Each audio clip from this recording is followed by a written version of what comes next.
All right, everybody, welcome back to Ringside Brew Wrestling Yes. Podcast. We are on episode 21. Wow. 21. That's legal age in Singapore, isn't it?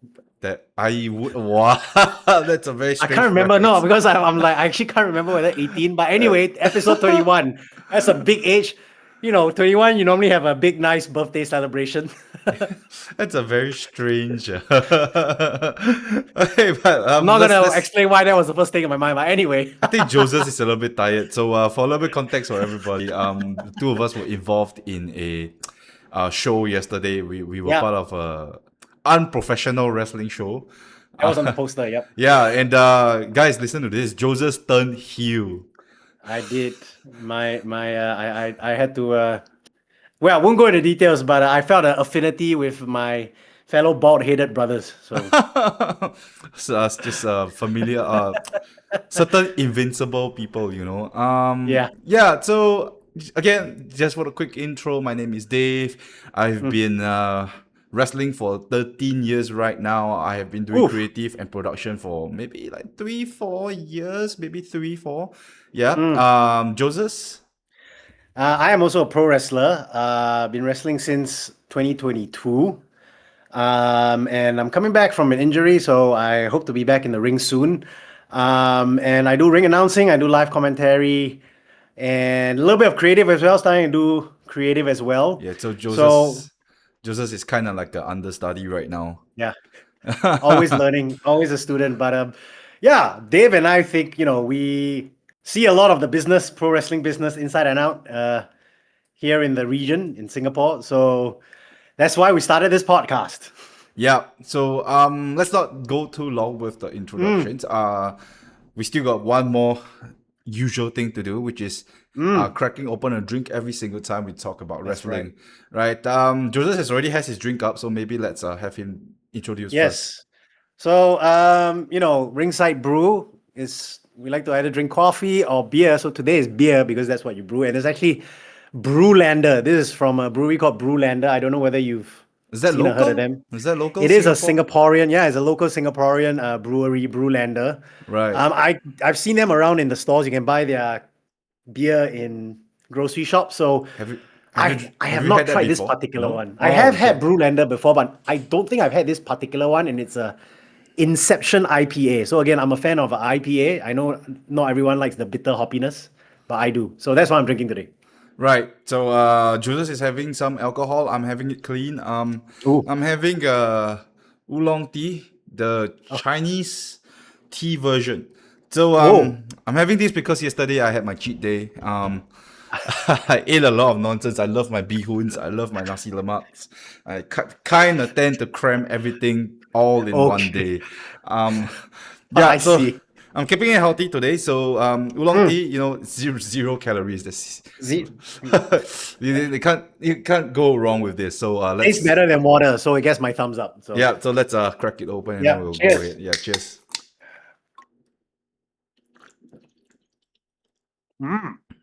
Oh, I like this. Joseph's love is alcohol.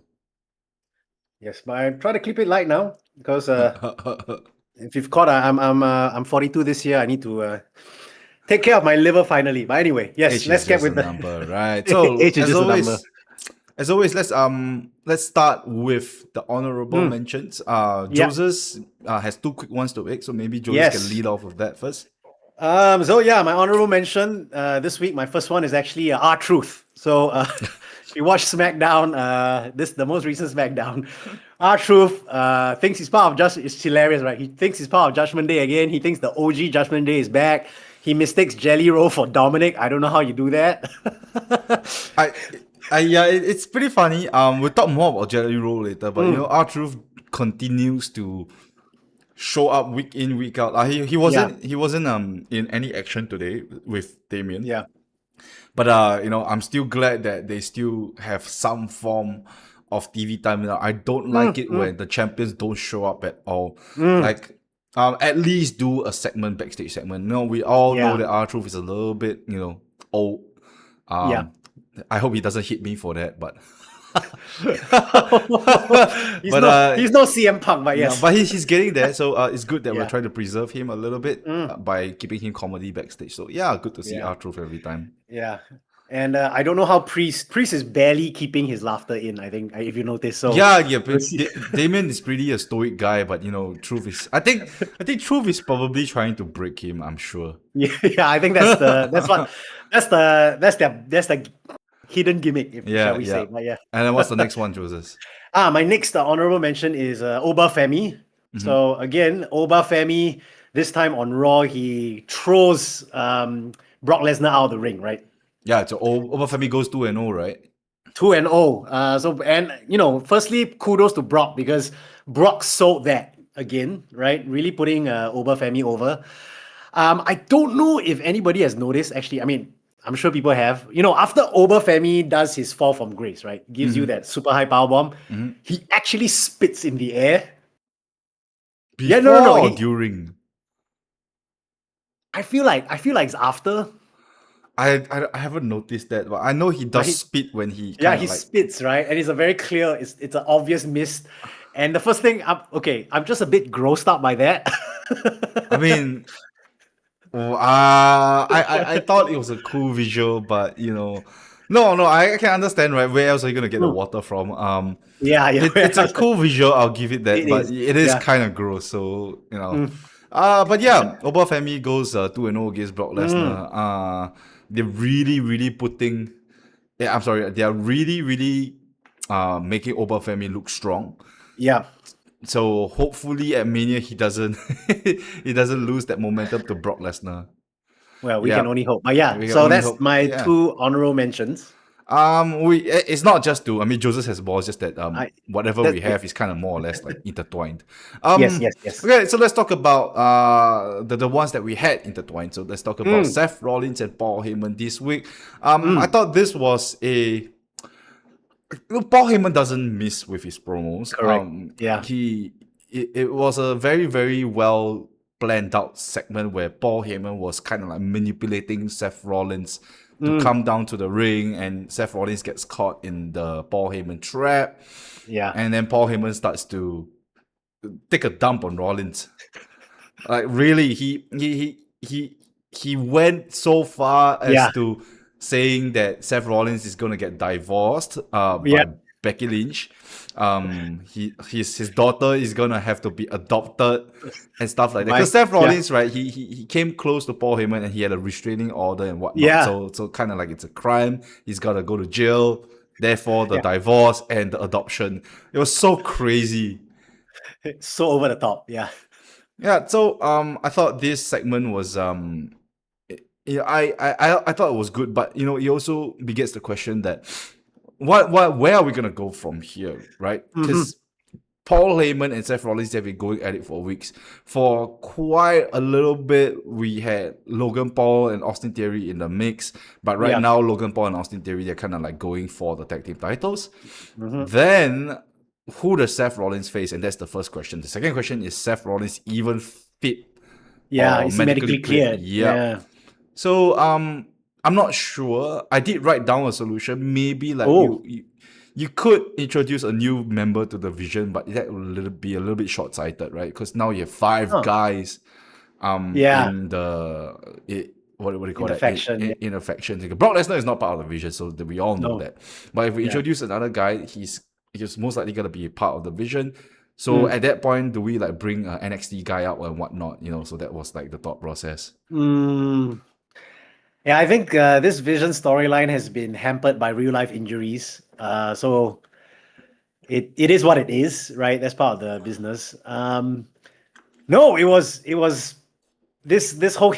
So you're right. Seth he's now in jail. Is that my understanding? No lah, obviously he's not in jail lah. But he's just he did get taken. He did get arrested, but okay, he's not in jail. He just get arrested. Doesn't mean he went to jail. But he and Heyman, I guess, can't be within don't know how many feet of each other lah. No, I'm sure this will go somewhere. It can't be Seth Rollins goes to jail and then that's the last we see of him. Yeah. But very, very. I would say it's a very. a weird situation now because we don't know what is going to happen. Maybe Seth is going to show up and cost like the Vision the tag titles, which is That's a happening next week. possibility. It didn't happen this week for some reason. Yeah. They have their tag team title match next week. Yeah. Yep. So let's move on. Let's talk Yeah. about the Kabuki Warriors. So they had a match against Bailey and Lyra. Yep, go on. Yeah, they had a match, and Lyra picked up the win, right? Lyra pinned Kairi Sane. What I found noteworthy, I know you found something else noteworthy, but what struck me about this match was Bailey and Lyra cut a promo after the match, right? To stick their claim on the tag team titles, right? Call out Irresistible Forces. And Bailey, I think she finished off by saying, "Oh, we're going to face them in the greatest arena in the world, which is Madison Square Garden." Problem is that's in New York, and they were currently in Boston, and they got big boos. Yeah, that was a strange promo. Yeah, but Bailey did kind of like fix that. Yeah, she saved herself. She saved herself. Bailey was like, let me rephrase that. Yeah. We're gonna beat the Irresistible Forces, right? Yeah, we're gonna beat them. Yeah. Okay, let's go with that instead. Yeah, it's very funny. Then the Kabuki Warriors, obviously, the dissension gets worse, and I think it has been the worst. This week they went out their way to have a backstage segment after the match with Asuka kind of like blaming Kairi, and it's the usual stuff, but they kind of like they always walk away after that. But this week we had Io coming in to get involved, and Io Sky was kind of like telling Kairi that you don't deserve this, and whatnot. I always find it strange that the foreign wrestlers have to speak in English to communicate with each other, despite being able to speak to each other in their own native tongue. That has occurred to me before. Yes. I know why they're doing it. Let me just put it out there. I know why they're doing it. It's for the English audience, but it's always very strange to me. Like they will speak to each other in English, knowing full well it's not their first language. And the whole thing looks a little bit awkward when they could be speaking Japanese to each other. I just thought it was a little bit weird, but I can see why they're doing that. Anyway, back to the story, right? Io Sky getting involved in the Kabuki Warriors is a big deal. It is. Because Io Sky is a huge superstar. She has a lot of draw power. We have established that already. The fact that she's being put into this segment right before Mania means that WWE wants to invest time into this storyline. Yeah. Yep. So we could potentially see Kabuki Warriors kind of like imploding right before Mania, but I think it's still a little bit we're still a little bit in the gray area here because Io Sky still has like Raquel Rodriguez to deal with. Yeah. But we shall see. They have like 3 weeks? I think we're 3 weeks out right now. We are 3 weeks out. So you think there's still a bit of runway for them to play just slightly, because the tension did increase by a lot. The fact that you're right. Ironically, we talk about the tension now, right? Because Asuka actually she wasn't so brutal physically with Kairi, which she normally is. Yep, so she was about to give up on her. Yes, that changed the whole tenor of their. Yeah, you're right. Exactly. Yeah. So I'm very excited. I've always been a big fan. I'm so sorry, guys, but this domestic abuse storyline I don't feel proud of it, but I think this domestic abuse storyline is so good. Kairi Sane really plays the poor thing character really well. Extremely well. Yeah, and I think Kairi has a lot of momentum behind her right now. And she did post a bomb photo on Instagram, if you all know what I'm talking about. Should I look it up? I should look it up after this. I mean, like the internet, she broke the internet with the photo. She broke the internet, okay. Yeah, she broke the internet with the photo. So, there's a lot of attention on Kairi Sane now. I hope to see this storyline pay out and not like get very little attention. But I don't think that's the case. We got Io Sky in there. Okay, we'll move on. We got Danhausen. Danhausen. Danhausen is so funny. And he's on Raw and SmackDown every week now. Yeah, it's very good for the character. Then and the person, obviously, you get screen time. Any form of screen time is good, especially right now. I think he's one of the very handful of superstars that get to show up on Raw and SmackDown. Yeah. Yeah. Danhausen, I think WWE is doing very well in how they utilize Danhausen. Huh. Because Danhausen, they understand what kind of character Danhausen is. You gotta use the right tool for the right job. Danhausen is a comedic relief character that can be put into serious storylines, but obviously we can't do that all the time. So right now he's kind of like, slowly getting, the favor of the audience. And you can tell the every time the audience sees him, they are reacting really well to him. Yeah. They are chanting his tagline, "You are cursed." You are. Yeah, and the story is very easy to write. Look at Yeah. the Miz. The Miz is a Miz. He's still poor thing, cursed. He's still He's cursed. still Yeah. cursed. So I think for the third week or second week or third week at this Maybe point, third week already, I actually. think Yeah. he's been 3 weeks cursed, right? And the Miz looks like crap. He looks like he has been through war, he's disheveled, his tie is loose, Yeah. he stepped on gum this week, and he's saying that, I'm just gonna go into a room with no sharp objects around me. It is so hilarious. I love it. And Yeah. then Danhausen shows up, he curses I Show Speed. Yes, because I on show Raw, speed. he cursed I Show Speed on Raw, which also I Show Speed, good lad, he's playing along. He put up tweets saying that his flights got delayed and whatnot. I love it's it. amazing. And then Kit Wilson also got cursed on SmackDown, and he lost the match to Jelly Roll. Yeah. I was about to complain that, wow, Jelly Roll, third ever match or something like that. He beats a full-time wrestler. And he's not even, and Jelly Roll is not even a wrestler. Then I reminded myself, Kit Wilson is cursed.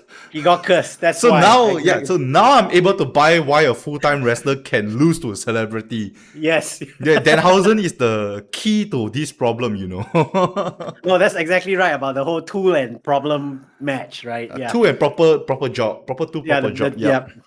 So I'm really happy with how they are using Danhausen. You don't need to overexpose him in matches. He can still be in matches, but I feel like those matches would use a little bit of a gimmick. Yeah. But I still feel that this is going towards a WrestleMania celebrity match between Jelly Roll and Danhausen versus Kit Wilson and The Miz. Okay, we'll talk about it later because Jelly Roll is also involved in Cody and Randy. Yeah, we might as well talk about it now. Because Jelly, Sorry, so let me just stop you right there. I think the Jelly Roll, Cody, Randy one, we can keep it for later. But Yeah, let's that's keep not that. the only segment that he shows up in. Let's talk Correct, about the other segments that he does show up in. On a 3-hour SmackDown, right? There are many wrestlers that only show up like once, twice, Like 3 10 seconds. times at best. Yeah. Jelly Roll shows up in the X Judgment Day segment. Yep. He shows up in the Kit Wilson match. He shows up in the Matt Cardona backstage segment. And he shows up in the main event. That's 4 whole segments. And each segment is lasting more than 30 seconds. It's crazy, right? Last week, we were just saying that Jelly Roll, WWE clearly wants Jelly Roll to be part of their programming going to WrestleMania so that the people will start to kind of like buy Jelly Roll. And and kudos to the guy, right? Obviously, Jelly Roll wants to put in time. He doesn't want to be that kind of guy that shows up and goes. But I feel like this is my own personal preference, right? I don't speak for anyone else. I feel like because it's done in such a short period of time, it's like a 1-month runway. Yeah. I think that I've seen too much of Jelly Roll in one singular episode.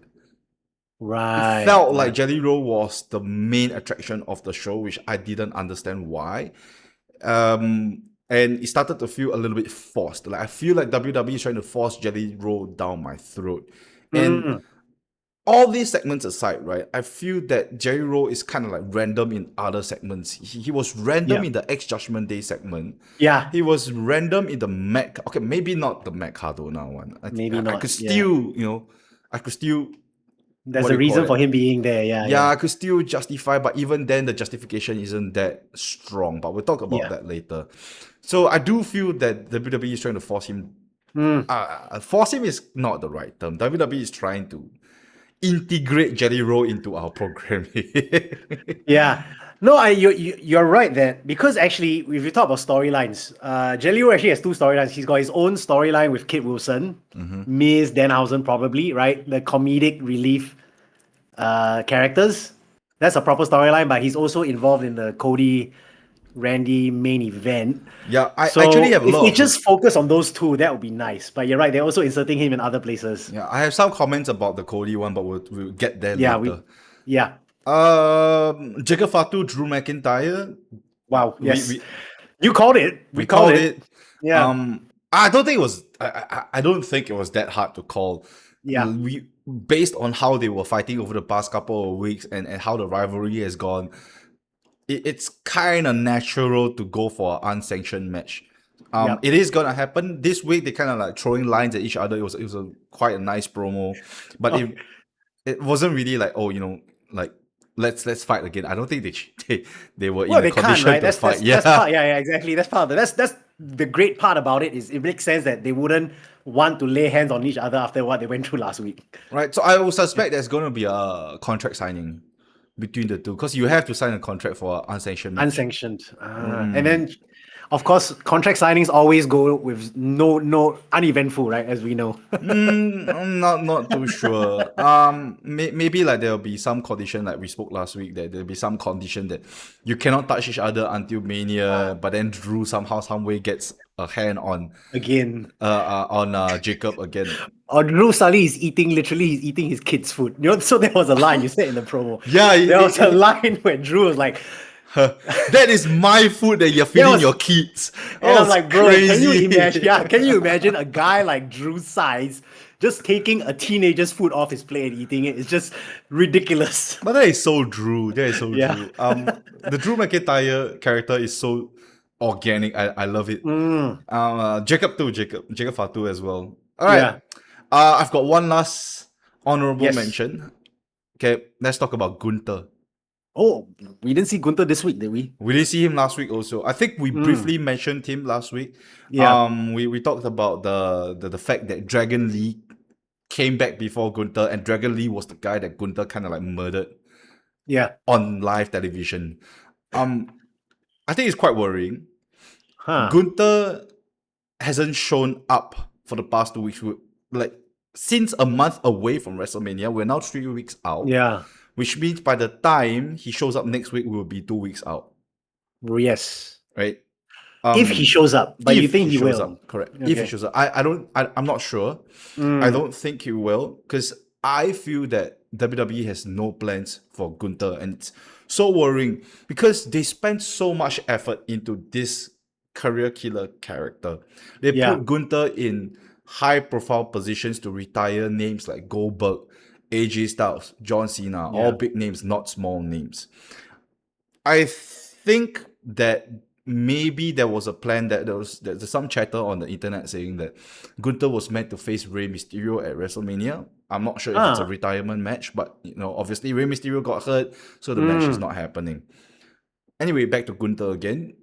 He has no plans for Mania. Yeah. Every title scene has been kind of more or less been locked in already. Yeah. That would mean that Gunther is essentially going to miss out Mania. Yeah. Right? Even Jelly Roll is getting more screen time than Gunther, So it's very worrying. Like we spoke about his gimmick. His career killer gimmick, right? Only works once every 3 to 6 months where there's someone to retire. Not even that, maybe once a year, right? Like, Yep, maybe even once a year. And the trouble with that is obviously he's not gonna retire someone week in, week out on a monthly basis. Then what does he do? You need to slap a title on him, maybe build his credibility again. But there's no titles to slap on him. So all we can do is to make sure that we don't lower his stock. But that is a double-edged sword, right? We don't lower his stock. We keep him off television, and everyone has kind of like started to forget about Gunther. So what are we doing here with Gunther then? Yeah, I see. Yeah, the problem is the career killer gimmick is so long term. Yeah.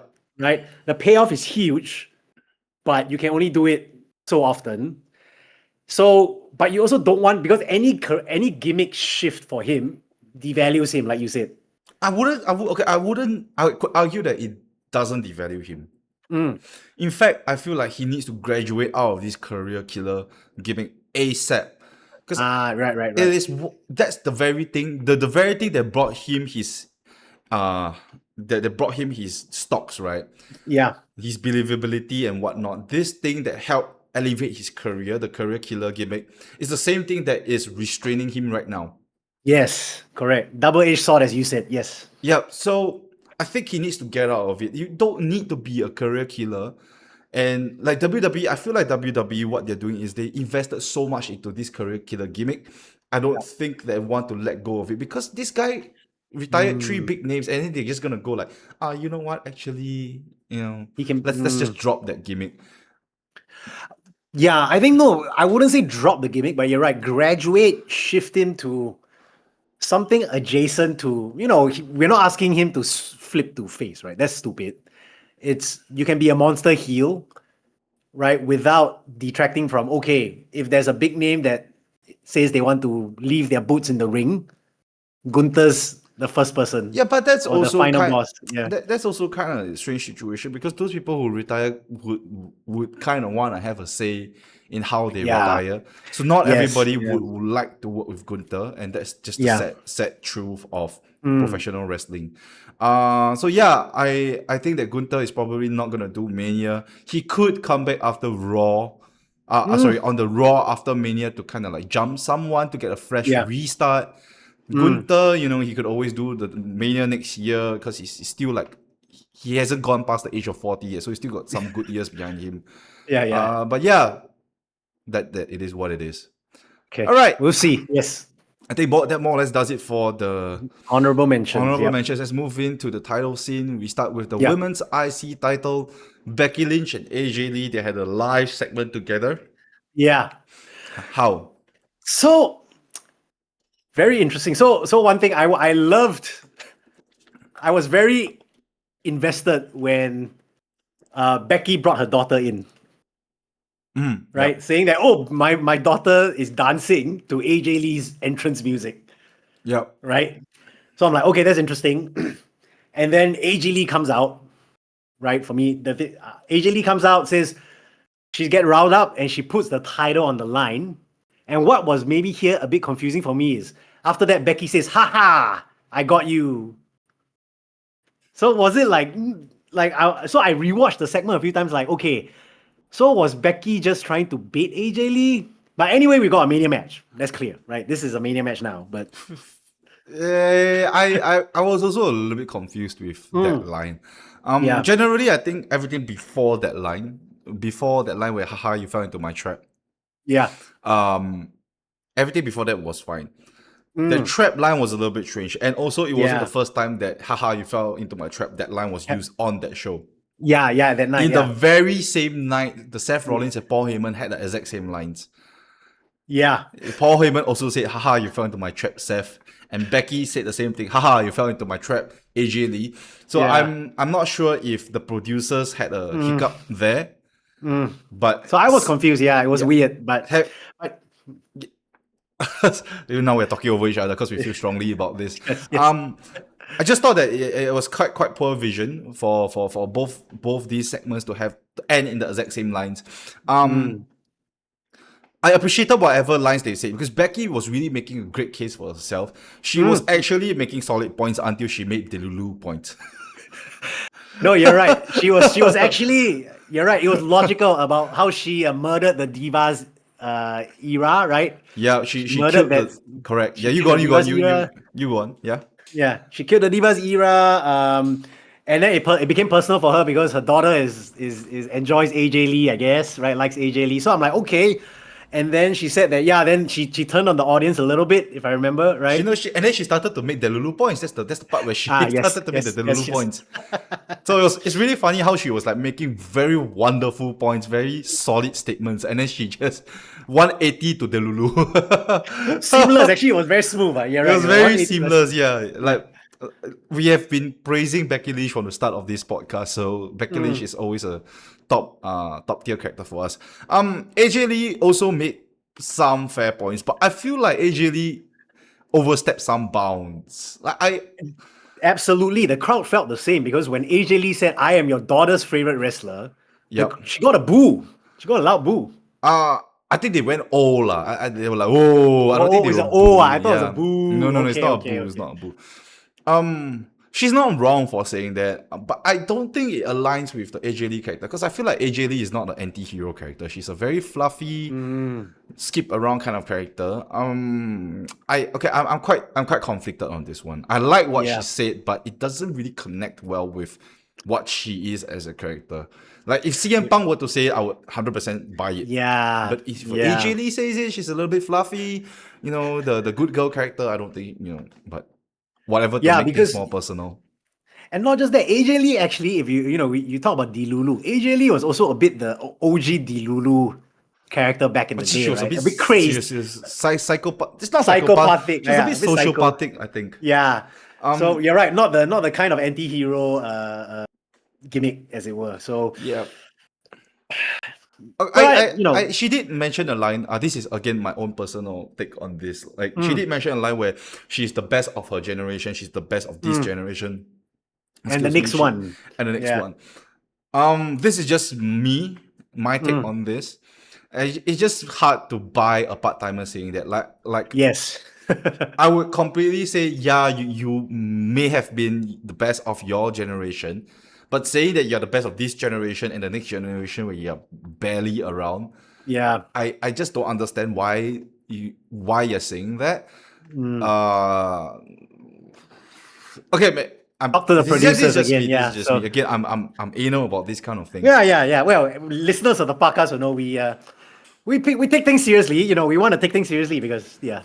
Okay, well, we'll move on. The women's US title, Julia versus Tiffany Stratton. This is a non-title match, by the way. It was a non-title match. I was not invested in this match at all. I'm just gonna go out there and say, there was not much story. It was random. It was a random rivalry that was put together. Yeah, I think the story, which you're right, is flimsy at best. Is because Tiffany beat Kiana James. So, now you get to fight Julia or something. But for the booking standpoint, I think WWE Creative just wants something for Tiffany Stratton to do, I feel. Because Tiffany Stratton, she came back during the Royal Rumble. Yep. I think at that point, they had most of their high-profile matches kind of locked in already. For Mania, you mean? For Mania, right? They locked in Rhea and Jade. Yes. Stephanie and Liv, so that kind of leaves the mid-card title. So Tiffany Stratton, I think that they still believe, WWE still believes that Tiffany Stratton is a big player, and they don't want Tiffany Stratton to kind of like miss out WrestleMania season at least.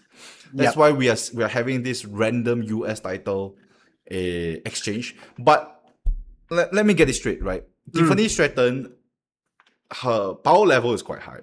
Yeah, shoving Tiffany Stratton into this US title scene helps Julia. I would give that. I will admit that. But there's no story. Right now, what I'm seeing is Tiffany Stratton coming in to beat Kiana James. Okay, now I can go and fight Julia. It doesn't really make sense to me. Yeah, they're not really fighting over anything. They're just like, okay, United States Championship. I want. That's it. Yeah. So on the title, because it's not a title match. I think you're right. Tiffany Stratton should be. I think she's got a Mania match though here. The road. Well, it could be like again. It could be they'll face Julia again, right? Because Kiana James distracted Tiffany and cost her the match. Yeah, this is definitely not the end. It wasn't a clean finish. This could still very well be a night before Mania kind of match. This is how I feel. I don't think it's gonna be a Mania match. It could be a Mania match, but if it was, it's probably gonna be a 5-minute Mania match. Tiffany Stratton takes the title off Julia. I'm gonna say this now. I am quite confident that Tiffany Stratton is gonna take it off Julia. Wow. Yep. Yeah, I get. Yeah, I don't know how I feel about that, but that kind of makes sense. No, but I felt that Julia has always been a placeholder for the title because she just looks nice. She wrestles a little bit. She does wrestle well. You got Kiana with her, so you have the heel to hold on to the title, and then people are chasing it. So you could buy time with that sort of storytelling. Yeah. Now that Tiffany Stratton is back, I think they are kind of like speed running us through this entire thing. And then at Mania, Tiffany will take it off Julia. And then we'll have a fresh new chapter for the US title. Because Tiffany can talk, yes. Tiffany can wrestle, yes. Yeah. So she checked both boxes, and then after Mania, we get a fresh new chapter. Here's my thoughts about Tiffany. I think I've hinted at it before. I actually think Tiffany is a natural heel. Yeah, we both agree. Yeah. Yeah, we agree, right? And so I feel that if I were, excuse me, if I were actually part of WWE Creative, I would go down that road and not. Currently, they are still trying to push her as a babyface. I 100% agree. I think we have made it very clear that we don't enjoy Tiffany Stratton as a face, like from different perspectives. I personally think that Tiffany Stratton is a bratty kind of character. Yes, she has a high-pitched voice. She has great potential to be very annoying. If you think Liv Morgan is annoying right now, I think Tiffany Stratton is even worse in terms of a heel. It's actually annoying, not enjoyably annoying. Yeah. So even like when I'm reviewing all these shows, right? My wife, she's just sitting right next to me, and she'll be saying, "Who is that with that annoying voice? It's so high pitched." So sorry, Tiffy, sorry, but yeah, for someone who doesn't watch wrestling, they kind of like get that immediately. And I think the reason why she hasn't turned heel yet probably is because of how she looks. Absolutely, she looks really good in terms of how blonde, athletic. Yeah. So well, we shall see. I don't enjoy Tiffany Stratton as a face. I don't think she's that good at doing that. Yeah, let's move on. The women's tag team titles, there's quite a lot of things going on this week, but it's quite simple to digest. So earlier in the week, we did mention, earlier in the podcast, we mentioned that Lyra and Bayley faced Kabuki Warriors on Raw, and they beat Kabuki Warriors. So now they challenge the Irresistible Forces at MSG this coming Monday. Yeah. So on SmackDown, we get Shalexa versus the Bella Twins. With the Irresistible Forces at ringside, which obviously led to some form of interference. Surprising, but yes. Yeah. Not really. I forgot who won or who lost. But who won?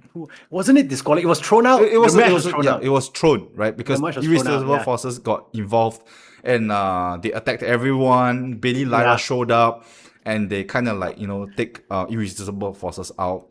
Yeah. And then to set up the match at MSG, right? This is 100% going to be a multi-women tag match. We have been saying this from the start. Yeah. This is a let's cram everybody on the card kind of match. Yeah, let's put all the great women, to be fair. They're all good, in fact, in this tag team scene. But yeah, let's just put them in one match. And watch the balls all crash together and so well, this could be one of those things where they brought the Bella Twins back. Originally they maybe had plans for the Bella Twins to do a tag to tag, like a single tag match, you know what I'm saying? One tag team versus one tag team. I think that was what they were supposed to be back for, but judging from the audience reaction, right now they are trying to scramble to fit everybody inside. That's why we're getting a multi-team match.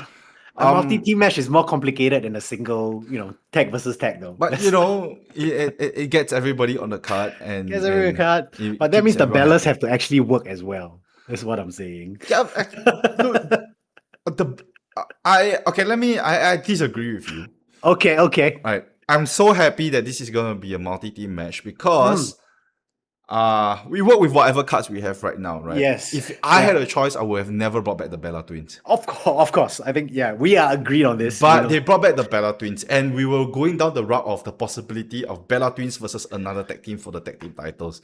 And that would have been disastrous.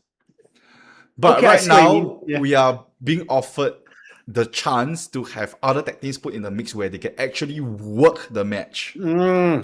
Okay, you're right. So at least we won't get an unbearable match at WrestleMania. So I disagree with you on that. I think that whatever they're doing right now Please keep it a multi-team match. Yes, I don't okay. want to see a Bella Twin versus another tag team match. I saw Bella Twins. I think they wrestled twice as a team. One last week and one this week. Yeah. Both matches were terrible. They were so sloppy. They are being okay. carried by the other tag team. Yeah, in these matches. It's painfully obvious they're being carried, right? Like, okay, I'm gonna say that they don't make very obvious mistakes. Yeah, sure. But it's very, very sloppy. You could tell that the other team is slowing down just to work with them.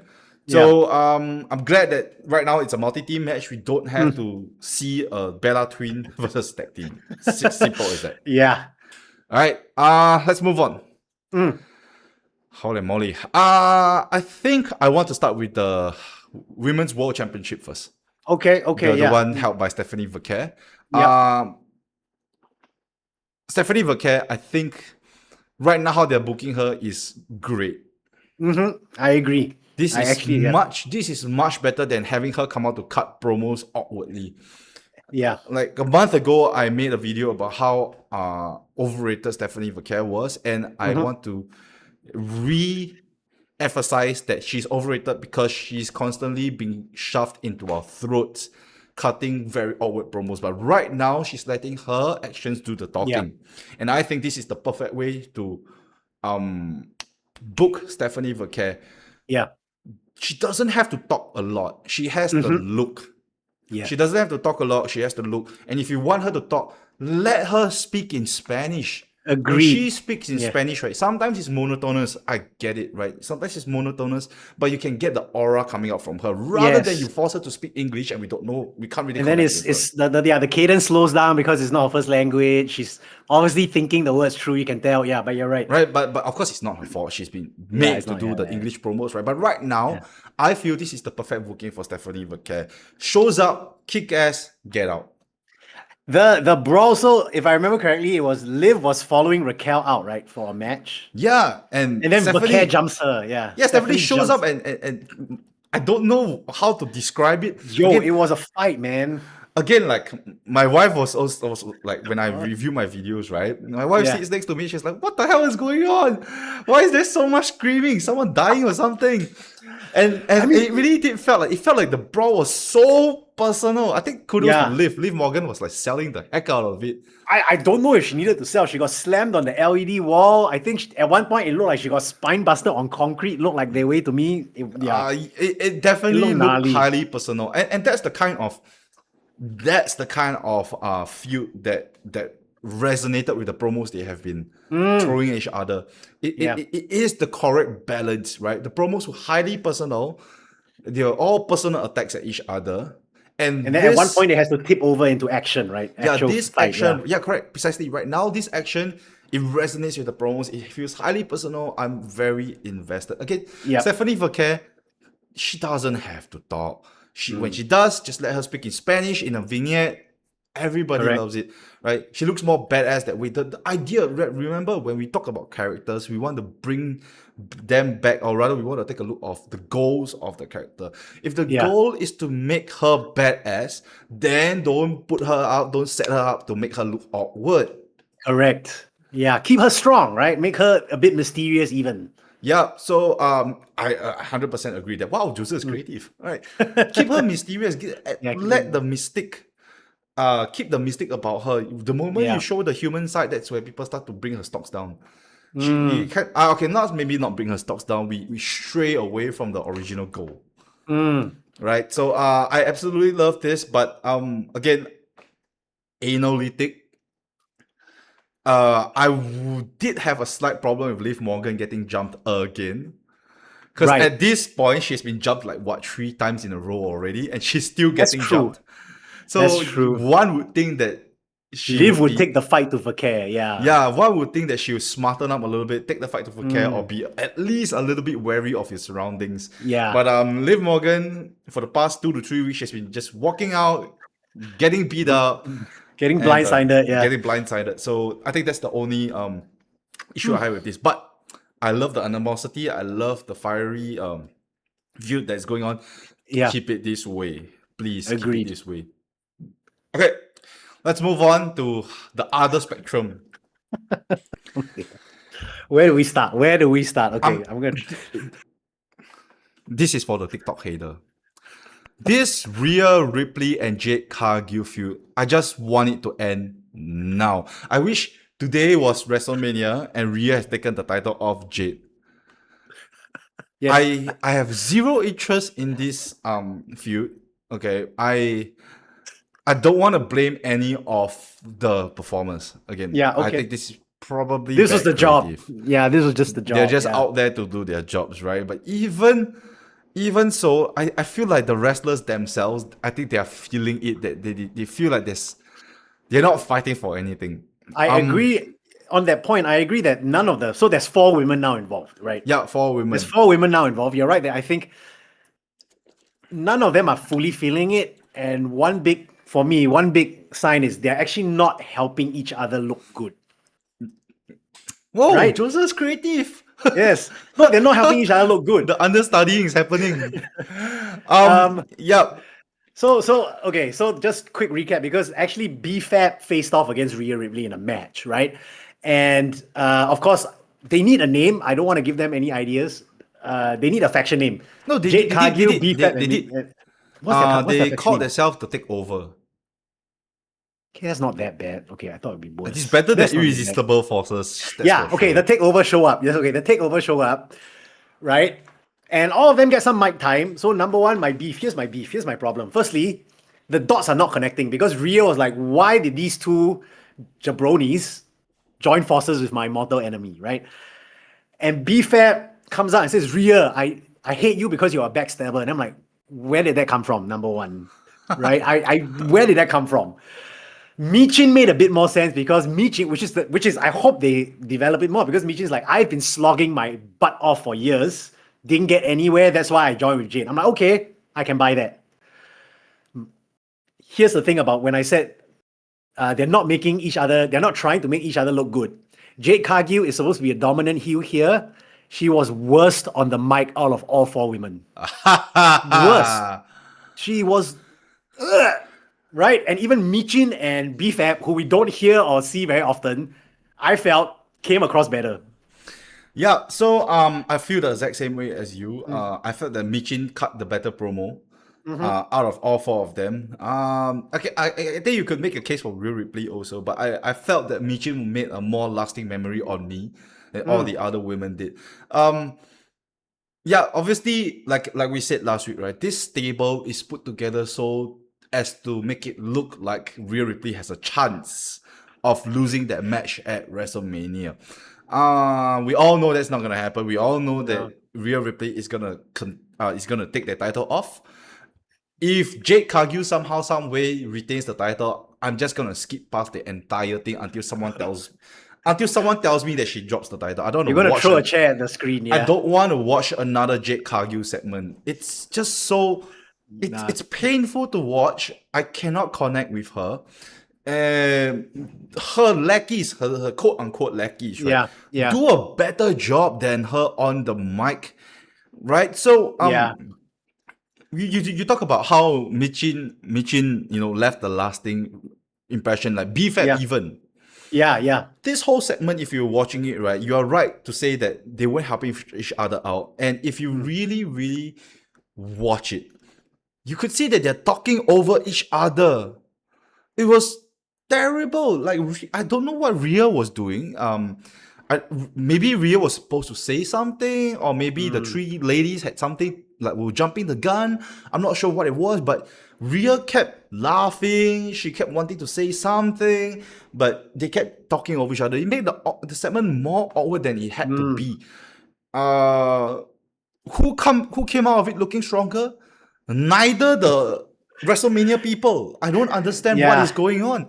This whole feud is meant to help Jade Cargill. The whole purpose of the stable is to help Jade Cargill and Rhea Ripley, boost the stocks of this, the idea of the match, right? The idea of the match. Correct, boost the idea of this match. But I came out of this segment feeling that I want to see more of Michin. Yeah. Huh? Absolutely terrible. I again, week after week, I'm honestly praying that these ladies, they figure out something to save this feud.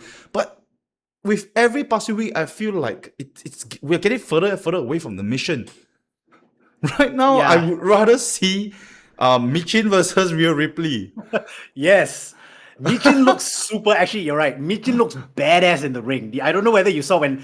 So, of course, they have to beat down the takeover beat down Rhea, right? It's the same as last week. They beat up Rhea. Rhea. Exactly again. the same. Yeah. Rhea takes a second jaded, right? Ridiculous, I think. Then they stand over her. Michin looks so badass out of all three of them. It's really, Look, the thing is, right? If this thing is, you cannot bring in friends for Rhea Ripley here because that will dilute the story. Yeah, because Rhea needs to be an underdog, which is crazy, right? Rhea needs to look like an underdog. Yeah. Oh my god, that statement is crazy. Making Rhea look like an underdog. It's ass backwards. She's not an underdog. People should be fearing her. Yeah. So everything is disconnecting here. I can't buy this story. That's why I feel like I was wasting my time watching this. Unfortunate for all four ladies. I would think that the story that is written for them is just not working out for them. Yeah, so you're right. The title needs to change hands. I think the takeover as a faction has legs though. That's the only silver lining here. Just please go and work from the bottom. Go back to OVW. Yeah. Oh wow. Oof. We're gonna get hate on the TikTok.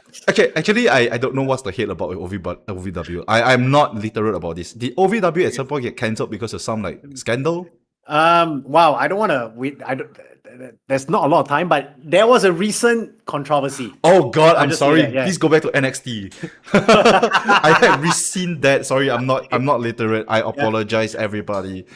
I apologize. Yeah, go back to NXT. Wow. Yeah, I'm not very literate about the OVW shenanigans. I'm so sorry.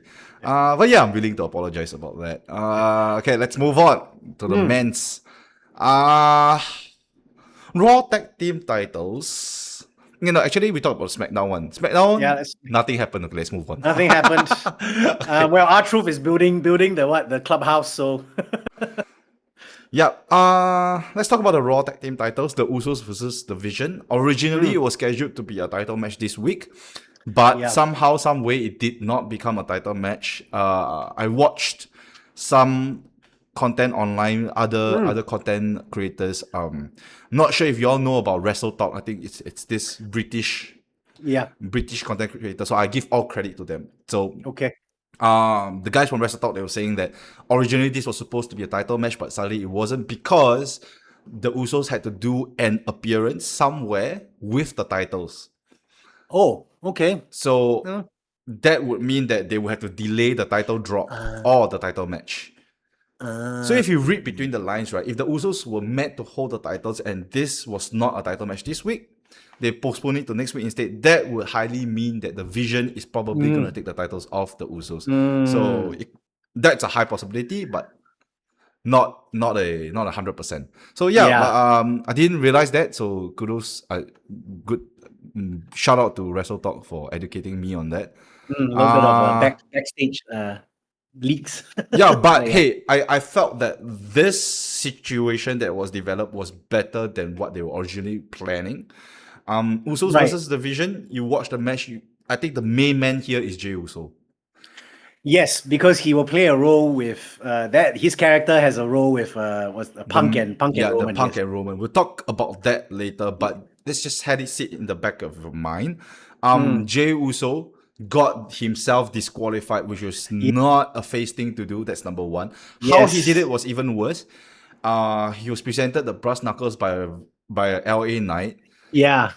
He did not hesitate to use the brass knuckles. In fact, he got himself disqualified.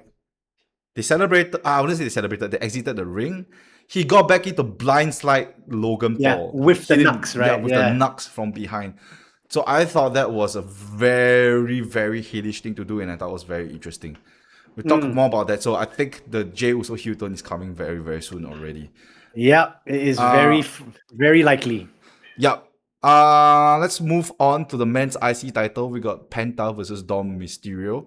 We all saw this coming, right? Finn comes back. Finn attacks JD and Dom Mysterio. Cost down the match. Yep. Cost down the match. So maybe this could be another WrestleMania match that will be set Yeah. up, a grudge match. Yeah.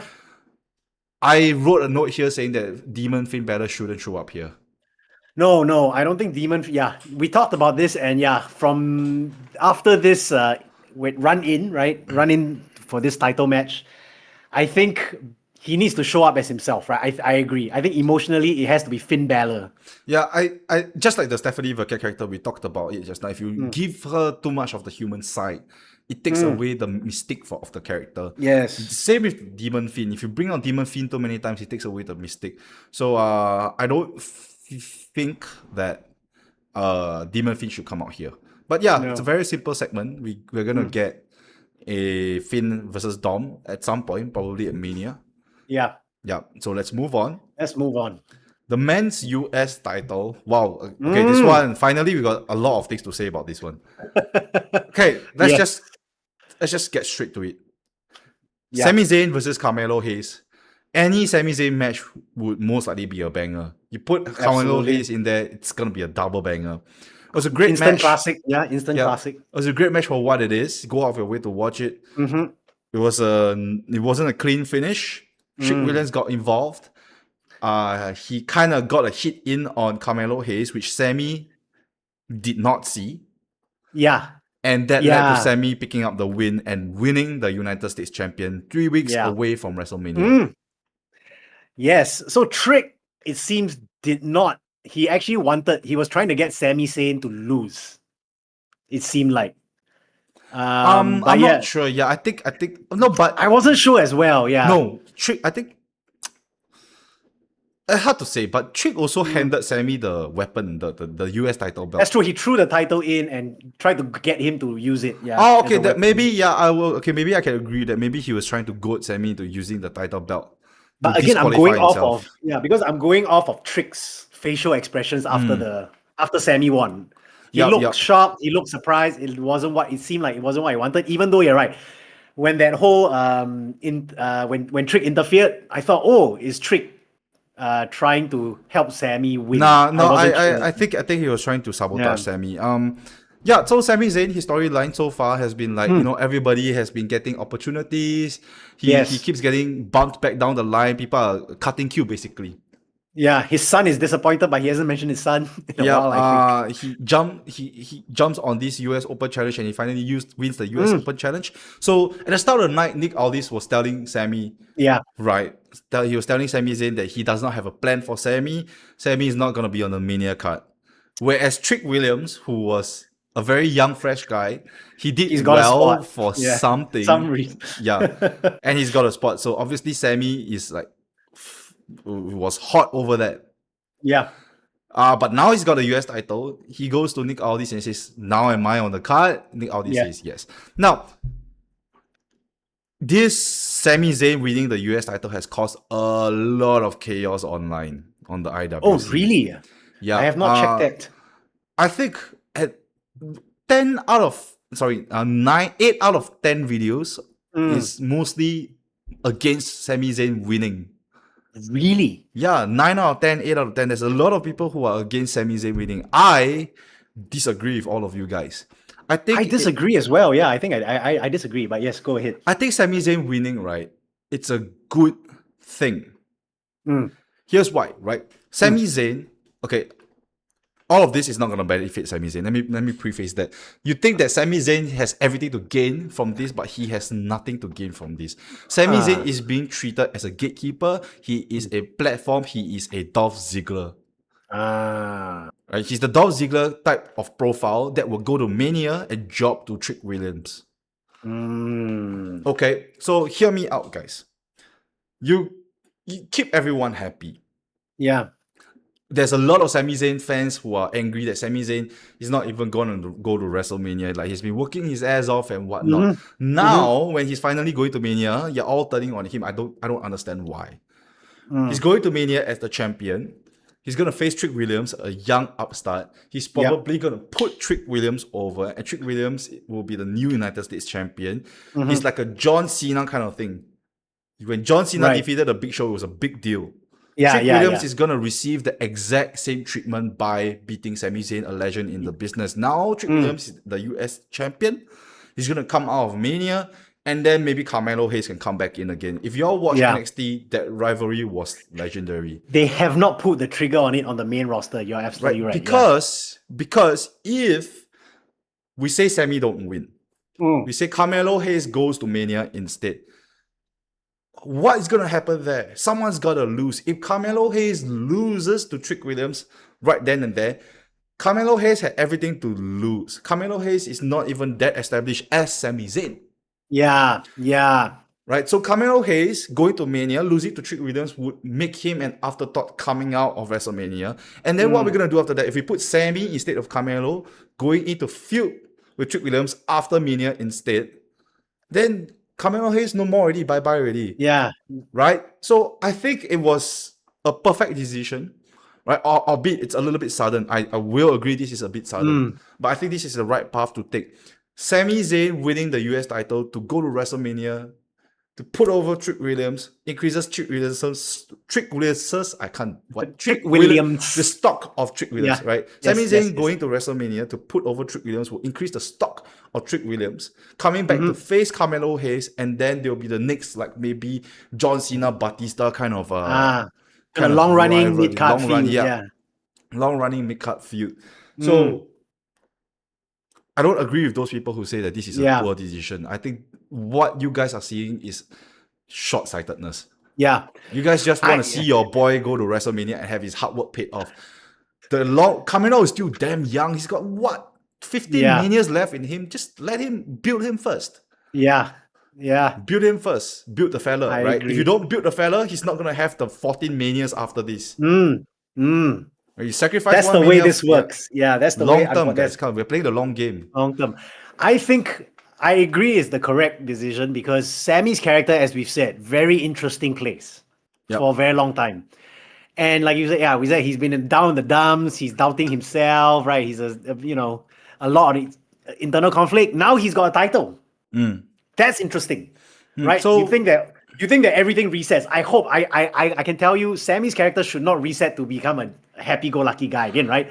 Yeah, he should still carry some of the doubt into. I would likely think that once Sami drops the title to Trick at Mania, they're going to continue this spiral. Yeah, this will in turn make the spiral worse, I feel. Yes, exactly. So I think everybody wins here. I don't think anyone is losing out on this. Trick Williams wins. Sami Zayn gets a progression to his storyline. We protect Carmelo Hayes by not having him lose at Mania. Yeah. Right, that's okay. Yeah. All right. So I wonder if we get cancelled for that one. We shall see. Yep, but you heard it first. What's going to happen for the US title at Mania? Yep. Okay, then let's move on to the WWE title held by Randy Orton. Because I want to leave the Roman stuff towards the end. Okay, a lot to talk about here for the main event men's title. Yes. Actually, I don't have a lot of things noted down for this one. All right, so context. Randy is still speaking to someone over the phone. We don't know who yet. So here's the thing. I think in my this is not actually going to happen. But I always thought, what if Randy is just talking to himself on the phone? That's not the case. Crazy. That's not the case. Exactly. It's not the case because that would mean that the voices are really crazy. Like he's really got a problem. He's talking to a real person. We don't know who because he's really laying it on thick that yes, I listen to the voices, but there's someone else, a real person, right? Yeah. He's insinuating there's someone else speaking to him apart from all these voices that's in his head. That is quite meta. I would admit it's a little bit meta. I'm not sure if the regular casual audience would understand that. But yeah, I think it keeps the mystic again. You ask questions every week who is over the phone with. I would say, right, this version of Randy is way better than 09 Randy. Yes. I would say that this is the evolved form of 09 Randy. Like what I'm watching right now, I feel Randy is completely he's psychopathic, he's sociopathic, he's both. Yeah. He's really on a warpath and the way he carries himself really, really sells it. Yeah. I'm really enjoying this. On SmackDown this week, we had him face off Matt Cardona. Obviously, that's not the main deal here. Cody does return, and then Cody has a brawl with Randy. Can you? I thought, but I thought it's so ridiculous that because Cody comes back and then he tells me all this. I'm just gonna talk to him. Yeah, I'm just gonna talk. He No. goes into the ring and just starts beating him. You know what is this? You didn't watch Family Guy? Yes. It's the Peter Griffin and the bird, is it? Mac. No. It's when Mac found a boyfriend. Okay. And Peter Griffin, right, he pulls out a shotgun and he's like, I'm just gonna talk to him. I'm just gonna talk to him. I'm just gonna talk to him. I'm just gonna kill him. Yeah, it is that exact same scene I was thinking of. They fight, right? Yeah, so Nick Aldis will be the Mac in this situation. Yes. Yeah. They did fight, and then randomly Jelly Roll comes out to counsel both men. Okay, so this is the part where we spoke about Jelly Roll just now being involved too much in the show. I didn't like Jelly Roll appearing here. I'm okay with everything else, but this one it stopped making sense to me a week ago. A week ago, I mentioned that Jelly Roll speaks to Randy as if he knows Randy for many, many years already. And he's giving unsolicited advice. Right, that's a little bit. This week, he tries to be the peacemaker. It doesn't make sense to me. Jelly Roll, of course, he gets RKO'd after that. But he gets RKO'd. Yeah. It doesn't make sense to me. This Cody and Randy history boils all the way back to 2008, 2009, almost 2 decades.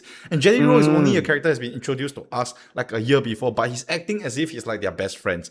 So I feel that Jelly Roll, his involvement shouldn't be here because it dilutes the storyline. Right now, I need to ask questions whether or not Jelly Roll will take revenge or whatnot. Or is it a sympathy card that people were like, oh, poor thing, Jelly Roll get RKO by Randy, but then don't involve Jelly Roll. Go and involve one of their family members or something.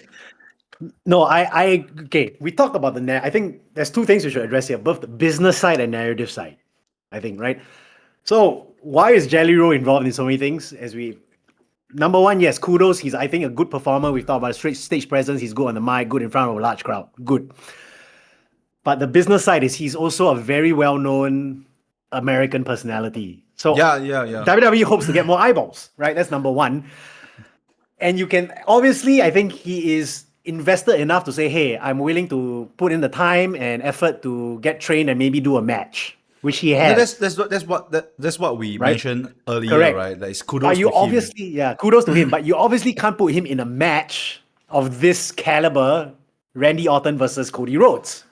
Yeah, so I think that in the business sense, is to generate a headline. It's simply to generate a headline. Jelly Roll gets RKO by Randy Orton. As a wrestling fan, this reeks of doing business. That's why I'd say it's a dilution, right? It's no longer pure. But there is not really much progression to the Randy Orton Cody Rhodes thing. Randy Orton is still on a warpath. Jelly Roll gets RKO. They brawl, and that's more or less it. So maybe next week we'll start to see in-ring interaction. Maybe Jelly Roll versus Randy Orton. What? So now we talk about the narrative side. Now we talk about it. That will get eyeballs. But the narrative side, you're right. You alluded to the fact that Randy Orton and Cody Rhodes actually do have on screen a 20-year storyline already. And they've only been dropping hints about it, right? When Randy says legacy, if you know, you know. If you're watching wrestling from the 09, you know that they were once an everything faction, but that hasn't been, I would say, given the spotlight. Their part in this. They should, though. So, they really should. Exactly, they should. There's so much history back there that they are not expanding on. You see, again, I think it's troublesome because back then Cody was the heel. Yeah. So we cannot go back and show that Cody was the heel. I think that is the troublesome part about this. Maybe, yeah. Because both of them were heels, right? So you're right. But we are all fans. Both of us we are fans of long-term storytelling and payoffs that years down the road you get a good payoff, right? They don't seem to be doing that. I don't know why. So again, storyline wise, I want to talk a little bit more about Jelly Roll, which is this has happened. He got RKO'd. You're right. it seems like I wonder, maybe his WrestleMania moment isn't, we were talking, maybe it isn't no longer a match between Miz or Kid Wilson, but he shows up Oh ringside for this no, main I don't event. want that. No, that's Yeah. just gross. Not I'm not the person that's gross, but that's just lazy booking. Mm, No, keep it pure. mm. This rivalry was good. Was good without Jelly Roll. I don't know why they. Yes. I mean, yeah, business I Yes. understand, but just keep it I as that. agree. I don't want to see Jelly Roll getting involved at this Mania match. I don't Mm. want. Then this whole Mania match is gonna be about Jelly Roll. Yeah. Yeah. This is gonna be freaking put Jelly Paul on a ladder match. No, keep it Yeah. pure. But I yeah, hope so. I hope so. You're right. I actually agree. But you see, like when this happens, like when we watch this happen, I was like, is that gonna happen? Right? Ugh. then let's move on to the bigger Yeah. fish. All right. Yes. This week the Raw one had more attention. I feel. There's a lot of things happening on Raw. The World Heavyweight Championship title scene. CM Punk, the champion. It's a very, very convoluted segment. I hope to do it justice by giving some Convoluted context. is correct. Yes. Okay, But go on. so let me start first. Mm. CM Punk comes out to cut a live segment. Yep. He cuts a live segment. He starts to address about being called old. I wasn't convinced. Me don't too, know but we'll about talk you. more about that. So he addressed his actions against being called old, and he starts to shit on Jey Uso. Yes. He starts to take a dump on Jey Uso. Jey Uso comes out, he confronts Punk. Jimmy comes out trying to cool Jey off, Yeah. and Roman gets involved. Roman comes out, and He tells two of them to leave the ring. yeah, Roman tries to get the two of them to leave the ring respectfully. Yes. Then Punk continues to poke Jey, Yes. and Jey snaps. He jumps Punk. No, And- Jay Jey gets hot. He jumps Punk. Roman also gets involved. He also jumps Punk, and this is where the interesting thing happens. Right, as the Usos were leaving the ring, Roman was about to leave, and Jey Uso started to bark. And I say Yes. bark instructions at Roman, telling Roman to smash Punk. He called Roman Joe, right? Yeah, Joe. Joe. I don't think calling him by the real name really have much Impact. Or, impact. But the more important point here is Jey Uso is calling the shots. Mm. He barked at Roman to destroy Punk, and Roman destroyed Punk. Yeah. At the end of the entire segment, we leave with Punk laughing to himself and Roman looking quite conflicted. Excuse me. I didn't. Yeah. Let's talk about the ending. No, I didn't get. Talk about the start. Okay, we first. thought the start. Is it okay? Talk about okay. Punk's promo about being called old. Were you convinced? I was not. I was not convinced. He did not connect the dots. He's like, it was a matter of respect. I think he made it something like, oh, I felt disrespected. Then I'm like, yeah, you feel disrespected. You feel disrespected if someone calls you old, if you're insecure. So I don't know. Yeah, so the whole promo, if you listen to the promo, right, the entirety of the promo basically saying that I did what I did because I was proud. Right. I'm not insecure, I'm a very secure person. I am proud to be old. He basically wanted to address why he reacted that way, but he started saying that he was proud to be old. Yeah. I am not insecure like Roman. And then he starts to make fun of Roman hiding himself, being old, something about rubbing oil and jizz on his hair. All and jizz. That made me laugh though. Which was very childish, but whatever. Basically, what I'm trying to get at is Punk goes in an entire circle. He starts with saying that he's gonna address why he hit Roman for being called old. He goes in the entire circle, calling himself proud of it. He's not insecure, makes fun of Roman, but never addresses why he hit Roman. Yeah.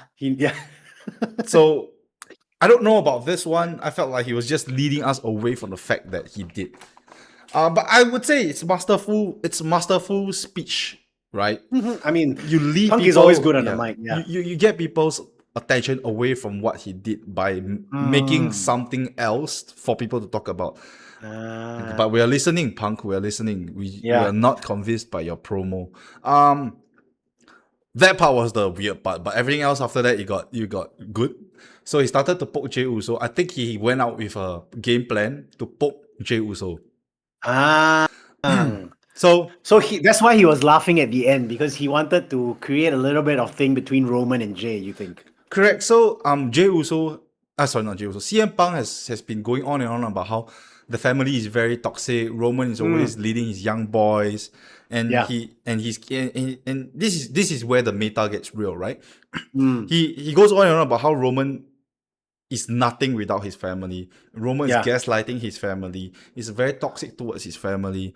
So CM Punk does all of this by poking Jey Uso first, right? Knowing Jey would get hot, right? So Jey Uso, he's the emotional guy.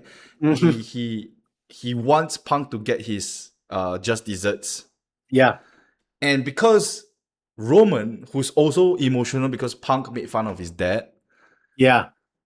gives in to whatever Jey Uso is barking at him, and Roman loses control and he attacks Punk. That's why he looks conflicted at the end. So we So yeah. So we CM get Punk is three playing different 4D stories. chess. He's playing Correct. 4D chess. What I was yeah. watching was 4D chess, and I thought it was great. It was a chaotic ending. It's a very convoluted ending, but if you really sit down to think, I'm watching 3 stories, maybe even 4. The fourth one being Jimmy. But Jimmy is not really the main point here. Right, the main focus is on the 3 other guys, right? We've got Jey Uso, we've got Roman Reigns, we've got CM Punk. CM Punk was laughing, as we mentioned. He just essentially got his point proven. Right? Right? He flipped the dynamic almost. You're right. He actually caused the dynamic to flip. Yeah, he had his point proven that Roman is nothing without his family. Right? Yeah. And what he did was to essentially make Roman lose that control by getting Jey get into Roman's head. Right. Yeah. Yep. So basically, we're seeing a triangle here. Yeah. We're seeing a triangle here. Punk gets into Jay's head so that Jey can get into Roman's head. It's crazy, right? You would think that Punk is trying to get into Roman, but no, he's going for Jey first. Yeah, he went for Jey first. Yeah. Yeah. So it's 4D storytelling here. I hope that's the case, or it's just very poor, confusing storytelling. But I hope that's the case. Yeah. That's why Punk. He didn't. He was laughing. He won. He was happy to be beat up by Roman because you're right. It was the exact outcome he wanted. He was proved correct, right? But Jey, on the other hand, his one is a little bit more one-dimensional, right? He's hot. He's a hothead. He's very emotional. It's also very interesting because Jey right now he caught the shot. Roman did it. So does this mean that Jey is officially? I mean Jey is right now above Roman. Right. So this causes dissension in the family, right? It causes dissension. Roman is not used to being told what to do, but he got told what to do. And he obeyed. And he didn't think twice. He went straight into it. So maybe Jey, because I think what has happened over the months is that we were so focused on Roman and Punk, we kind of forgot that Jey was the OG spiraling guy. Yes. Right. So Jey right now, he's all about getting the job done. Right. And Roman kind of can't get the job done anymore. So Jey is kind of taking in the reins. So we look over to Roman, right? Roman, he looks conflicted because he realizes that he just officially lost control of his family. Wow. Oh.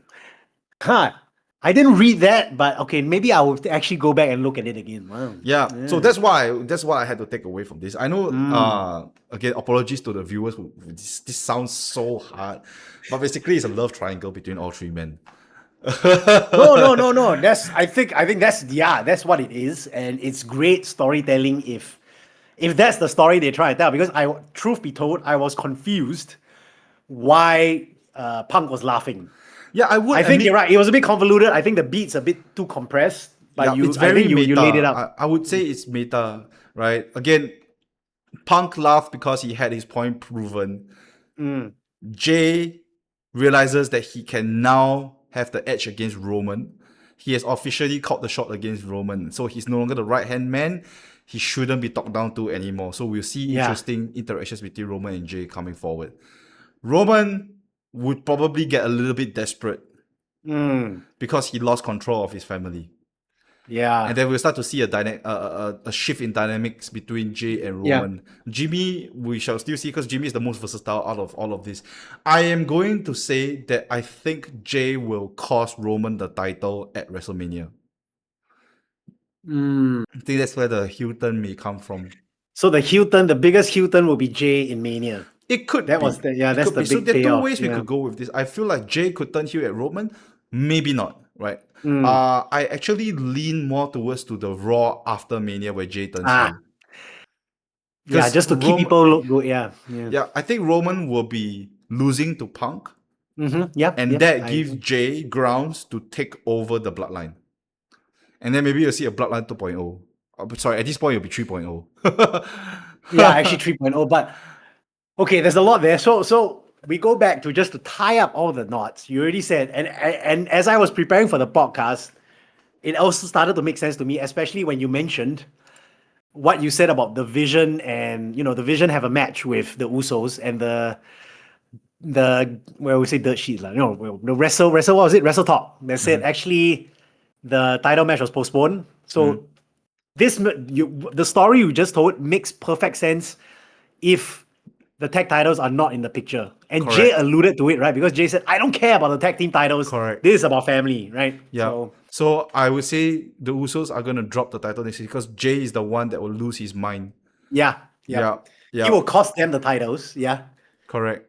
And then they are free to go for this storyline. Yeah. So again, if for those of you who are not following, this is what we think, or maybe what I think that's gonna happen. Yeah. This coming Monday at Madison Square Garden, the Usos are gonna drop the titles to the Vision because of Jey. Jey gets too hot, he gets emotional. Leading up to Mania, Roman starts to lose even more control of Jey. And then we'll get to see more dissension between Jey and Roman with Punk laughing on the sideline. We go Romania. Roman loses to Punk. There may or may not be a Jey Uso interference. I don't know yet. But I would personally pick for Jey Uso to turn heel on the Raw after Mania. He turns on Roman. He destroys Roman. Roman goes off into the sunset. He disappears until SummerSlam again. Then we have all this time for Jey Uso. Maybe to go against Punk again to take the title off Punk.